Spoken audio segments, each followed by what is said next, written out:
Well, we can look at what has happened so far. You've got a story we've got to get into right now, Morgan, pertaining to more of the people discovered during the Capitol riots, arrested. Yeah, we're running through some of the people that were there involved, some of the people who instigated the Capitol riots, if you want to call them riots. And I mean, that's a fair enough term, I suppose. I think insurrection's taking it a bit far.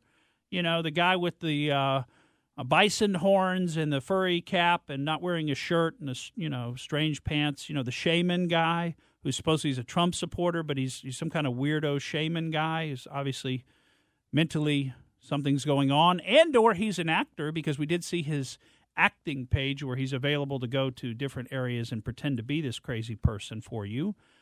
Anyway, that really wasn't an insurrection. I mean, they didn't do anything in terms of actually trying to take over the government. But some of these people who ginned up this protest, who started this riot and sort of the group of people rushing into the Capitol, we've run through some of them with you already.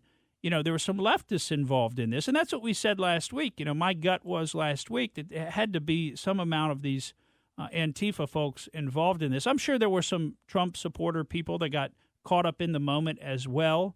But, of all the Trump rallies and all the places and all the Stop the Steal rallies that they've had, none of them have ever turned violent, and they generally aren't violent people.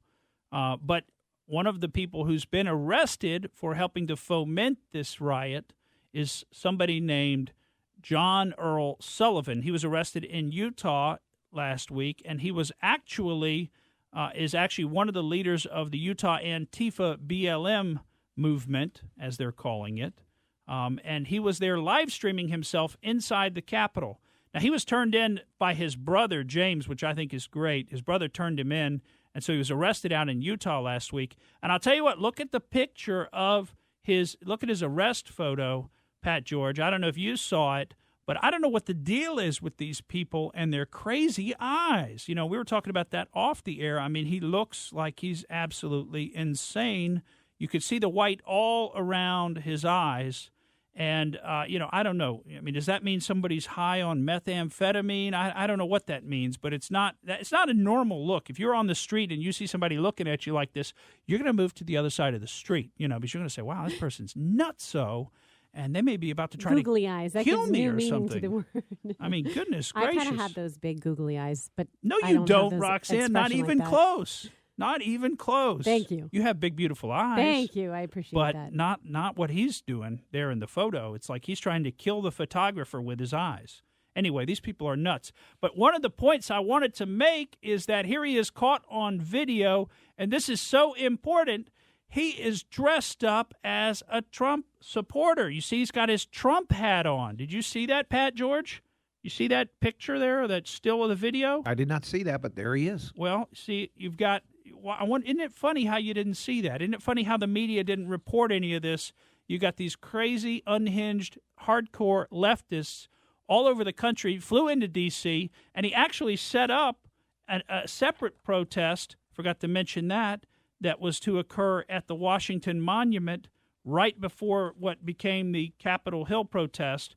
And so what happened was it was an Antifa protest that was set up there at the Washington Monument at 11 a.m., and once they massed everybody up there, they then moved over to the Capitol. The protest was called Dump Trump for Good. Location, Washington Monument, 11 a.m. Kick these fascists out of D.C., January 6, 2021. And you can see that he posted that on his Twitter feed, or I guess is that Instagram? I don't know. I don't know enough about this stuff. That looks like Instagram. Okay, his Instagram feed. He says, time to kick this fascist out of D.C. on January 6, 2020. Trump is not our president. Dump him for good. Location, Washington Monument, 11 a.m. Visit www.insurgentsusa.com for more information. Well, lo and behold, they went from their protest that they organized on the Washington Monument over there to lead this riot into the Capitol, this wrongful entry of the Capitol. And but then, of course, it all got blamed. It was all Trump supporters. The point here is, look, they put on Trump supporters' hats. They put on MAGA hats. They put on Trump supporter clothing, just like we told you that they did. And now we've got the proof of it. These people have been arrested now. One more person who was arrested, live streaming himself invading the Capitol, was a guy named Baked Alaska, who's actually a BuzzFeed employee named Tim Giannett.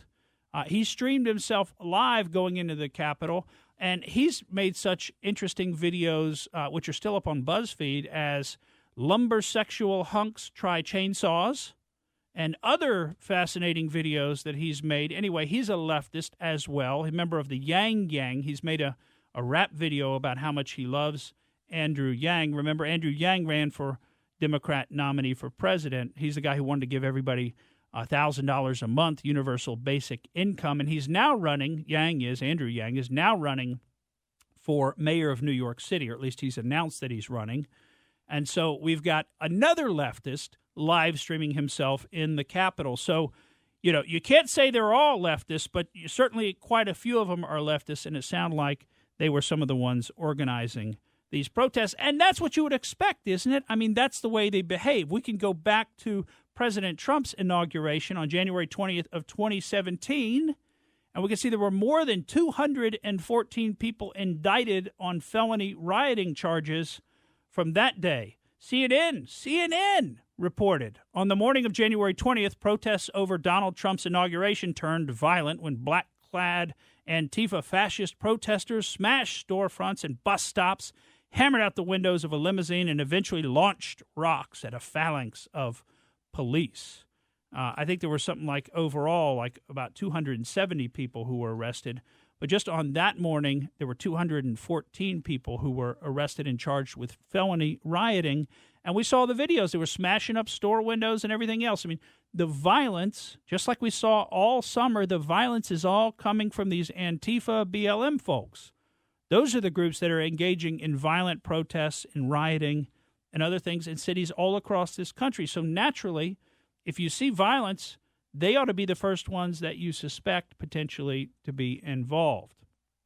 And now we see, Pat George, as you referenced, we've got the last number I saw was between 25,000 and 35,000 National Guard troops stationed in D.C. right now for the inauguration.